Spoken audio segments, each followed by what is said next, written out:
नमस्कार. श्री स्वामी समर्थ सर्वांना. नवीन वर्षाची सुरुवात झाली.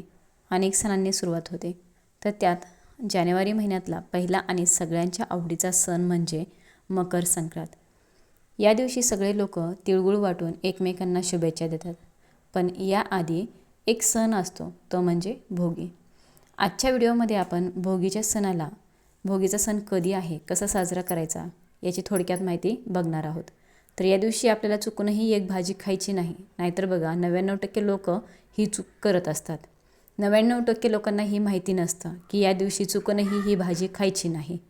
यामुळे माता लक्ष्मी आपल्या घरातनं नाराज होऊन निघून जाऊ शकते. तर आपल्याला आयुष्यभर भोग भोगावे लागतात. तर अशी कोणती भाजी आहे याविषयीची माहिती आपण बघणार आहोत. व्हिडिओ कुठेही स्किप न करता शेवटपर्यंत नक्की बघा, जेणेकरून की संपूर्ण माहिती तुम्हाला समजेल. तुम्हा सर्वांना मकर संक्रांतीच्या खूप खूप शुभेच्छा. तिळगुळ घ्या आणि गोड गोड बोला. कमेंट बॉक्समध्ये श्री स्वामी समर्थ लिहायला विसरू नका. तर बघा 2026मध्ये मकर संक्रांत ही 14 जानेवारी वार बुधवारी या दिवशी आलेली आहे. तर मकर संक्रांतीच्या आदला दिवस म्हणजे एक दिवस अगोदरचा दिवस असतो तो भोगी. तर यावर्षी भोगी 13 जानेवारी वार मंगळवार या दिवशी आली आहे. तर आपल्या हिंदू धर्मामध्ये भोगी, संक्रांत आणि किंक्रात या 3 दिवसांचा सणाला अतिशय विशेष महत्त्व आहे. तर त्याप्रमाणे संक्रांतीच्या दिवशी सुवासिन महिला छान आवरून नटून थटून खण पूजत असतात. वंसा एकमेकांना देत असतात. खण कसे पूजायचे, सुगड पूजन कसं करायचं, अगदी सोप्या पद्धतीने माहिती असलेला व्हिडिओ या अगोदर चॅनलवरती अपलोड झालेला आहे, तर तो तुम्ही बघू शकतात. भोगी हा सण 13 तारखेला साजरा करायचा आहे. भोगीच्या दिवशी सकाळी लवकर उठायचं. त्याचप्रमाणे आंघोळ करताना आपल्याला सर्वांनीच आंघोळीच्या पाण्यामध्ये थोडेसे पांढरे तीळ टाकून आवर्जून आंघोळ करायची आहे. तर भोगीच्या सणाच्या दिवशी आंघोळीच्या पाण्यामध्ये तीळ टाकण्याला अतिशय महत्त्व आहे. थोडीशी चिमूटभर हळद टाकायची. तिळाचं उटणं बनवून ते अंगाला चोळून याने देखील आंघोळ केली जाते. तर त्याप्रमाणे तुम्ही आंघोळीच्या पाण्यामध्ये तुमच्याकडे गंगाजल असेल तर आवर्जून टाका, आणि गंगाजल नसेल तर थोडंसं गोमूत्र टाकलं तरी पण चालेल. तर बघा, तुम्हाला भोगीच्या सणाच्या दिवशी या पद्धतीने आंघोळ करायची आहे. अशी आंघोळ करण्याला एक विशेष महत्त्व आहे. त्याचप्रमाणे या दिवशी खास करून डोक्यावरून आंघोळ केली जाते. सर्व महिलांनी देखील या दिवशी केस धुवायचे आहेत. डोक्यावरून पाणी तुम्हाला घ्यायचं आहे. तर भोगीच्या दिवशी आपल्याला कोणती भाजी या दिवशी चुकूनही बनवायची नाही किंवा खायची नाही. तर ते बघा, भोगीच्या दिवशी खास करून आपल्याला या थंडीच्या हंगामात ज्या ज्या शेतभाज्या पिकवल्या जातात त्या भाज्या या दिवसांमध्ये खाण्याची परंपरा आहे. थंडीमध्ये आपण उष्ण पदार्थ सेवन करत असतो. तीळ देखील उष्ण आहेत आणि ज्या काही भाज्या आहेत या देखील उष्ण भाज्या असतात. आणि आपल्याला थंडीही वाजू नये यासाठी आपण भाज्या या दिवसांमध्ये खात असतो. आणि म्हणूनच भोगीच्या दिवशी या भाज्या खाण्याला एक विशेष महत्त्व आहे. खास करून या दिवशी मिक्स भाजी केली जाते.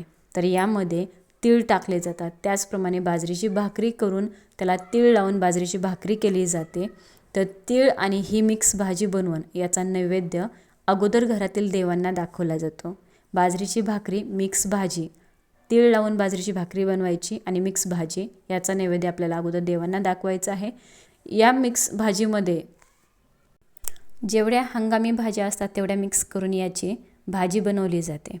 आता ही भाजी बनवण्याची एक पद्धत प्रत्येक ठिकाणी परंपरेनुसार वेगवेगळी आहे. तर खास करून ही भाजी सकाळी बनवली जाते. देवांना नैवेद्य दाखवला जातो. त्यानंतर ही भाजी घरातील सर्वजण खात असतात. तर बघा, या दिवशी आपल्याला जी भाजी बनवतो या भाजीला काही ठिकाणी मिक्स भाजी तर काही ठिकाणी किंकाट असं देखील म्हटलं जातं. आपल्या आपल्या गावची परंपरा. तर या दिवशी ही भाजी खाण्याला अतिशय महत्त्व आहे. असं म्हणतात, न खाई भोगी तो सदा रोगी. म्हणजे जो कोणी ही भाजी खात नाही तो सदा रोगी असतो असं म्हटलं जातं. तर या भाजीला अतिशय महत्त्व दिलं आहे. आपण आपल्या आजी पणजींकडून नेहमीच ऐकलं असेल, पूर्वजांकडून. मात्र भोगी या शब्दाचा शब्दशः अर्थ काय, तर हे बऱ्याच जणांना माहिती नाही. तर या दिवशी मिक्स भाजी बनवून याचा देवांना भोग देण्याची पद्धत आहे. तर यामध्ये प्रामुख्याने ओला हरभरा, पावटा, घेवडा, वांग, गाजर, कांद्याची पात, शेंगदाणा, वटाणा, चाकवत, फ्लावर, त्याचप्रमाणे बोरं, भुईमुगाच्या शेंगा, वटाणा, ज्या या भाज्या असतात, गव्हाच्या लोंब्या, ज्वारीचं कणीस, हे सगळं एकत्र करून तीळ घालून याची भाजी बनवली जाते आणि तीळ लावून बाजरीची भाकरी, लोणचं, पापड, वांग्याचं भरीत, चटणी आणि खमंग खिचडी बनवण्याची प्रथा आहे. आमच्याकडे राळ्याचा भात बनवला जातो, त्याची परंपरा आहे आणि ती खाल्लाच जातो भात. बाजरी आणि तिळामध्ये उष्णता असल्यामुळे या दिवशी तीळ लावलेली बाजरीची भाकरी आणि भोगीची भाजी खाण्याची पद्धतच आहे. तर या पदार्थांमधून उष्णता घेऊन शेतकरी पुन्हा वर्षभर कामाला लागतो आणि त्यामुळे शेतकऱ्यांसाठी हा सण अतिशय महत्त्वाचा मानला जातो. तर या दिवशी आपल्याला कोणती भाजी खायची नाही तर ते बघू. भोगीच्या दिवशी आपल्याला लाल मसुराची डाळ अजिबात खायची नाही, कारण की आपल्याला चुकूनही लाल मसुराची डाळ या दिवशी खायची नाही. त्याचप्रमाणे या दिवशी आपल्याला चुकूनही या भाज्यांमध्ये कारलं घालायचं नाही किंवा कारल्याची भाजी खायची नाही, कारण संक्रांत हा एक गोड करण्याचा दिवस आहे. तर या दिवशी आपण गोड एकमेकांना देऊन एकमेकांना गोडवा निर्माण करत एकमेकांमध्ये गोडवा निर्माण करत असतो आणि म्हणूनच या दिवशी कडू कारलं आपल्याला खायचं नाही. त्याचप्रमाणे चुकूनही मांसाहार करायचा नाही, मद्यपान करायचं नाही. या दिवशी चुकूनही आपल्याला घरात नॉनव्हेज बनवायचं नाही. त्याचप्रमाणे शक्य झाल्यास आपल्याला भाजीमध्ये कांदा लसूण वापरायचं नाही, कारण कांदा लसूण हा देखील तामसिक पदार्थ असल्यामुळे शक्य झाल्यास आपण कांदा लसूण देखील या दिवशी खाऊ नका. तर आपल्याला कांदा लसूण वर्ज्य करायचं आहे, कारलं वर्ज्य करायचं आहे आणि मसूर डाळ. तर या दिवशी चुकूनही खाऊ नका. व्हिडिओ जास्तीत जास्त लोकांपर्यंत शेअर करा, लाईक करा. शेवटपर्यंत बघितल्याबद्दल सर्वांचं धन्यवाद. श्री स्वामी समर्थ.